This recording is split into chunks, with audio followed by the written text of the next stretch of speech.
I think Tedros summed it up perfectly when he said that shared humanity should be our antidote to shared threat. And there was a sense in which the World Health Organization will actually take us forward, and that COVID-19 will be beaten globally, not by individual states. I've been asked to give a few reflections on the World Health Assembly that finished yesterday after 2 intense days. Like every other speaker at the World Health Assembly, I think we should acknowledge that it is an unprecedented event. It's unprecedented because of the COVID-19 crisis that we all faced, and of course because it was technically the first time that the World Health Assembly has been held virtually. It was an amazing technical feat, actually, to get through it in 2 days, and it was impressive. Of course, there were the usual breakdowns that we all experience on video conferencing. On the whole, I thought it was managed really well, and I have to say the president, Keva Bain, did an exceptional job to actually hold it all together and keep it moving. Maybe this is part of the new normal. Perhaps we will be doing far more virtual World Health Assemblies and WHO meetings in the future. In terms of content, I mean, all of the member states who spoke, practically all anyway, welcomed the leadership of the World Health Organization and of Tedros in the way they're managing COVID-19 and the way they managed to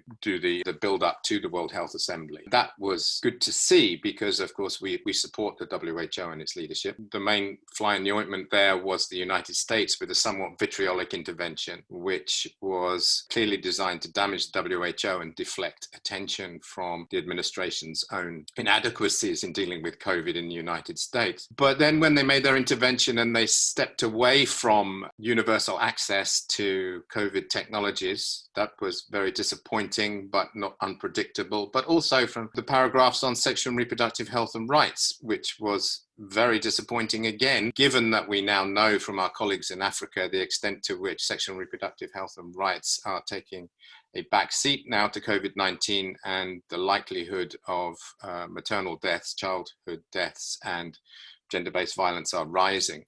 So that was a shame, but it was, on the whole, the resolution itself, supported by so many other member states. There was a groundswell of support, and I think that's an important milestone.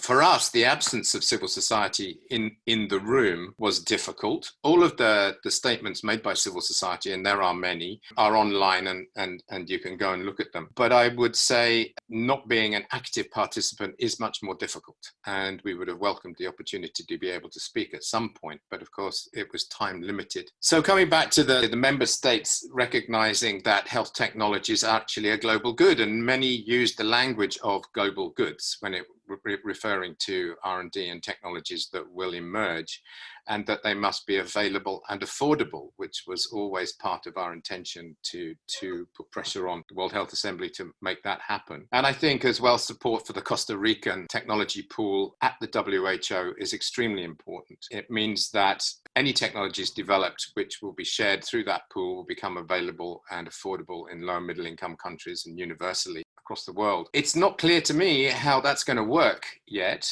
And I think WHO will need support, not just in spirit, as happened at the World Health Assembly, but financially. I mean, I don't know how this is going to be funded at the WHO. And I think our job now from the Netherlands and globally is to call on the member states to actually support the pool once it gets going. And I understand from Costa Ricans that there's likely to be a launch later this month. So we have to move with some speed to make that happen. So that's my reflection really on the World Health Assembly. I think Tedros summed it up perfectly when he said that shared humanity should be our antidote to shared threat. And there was a sense in which the World Health Organization will actually take us forward, and that COVID-19 will be beaten globally, not by individual states.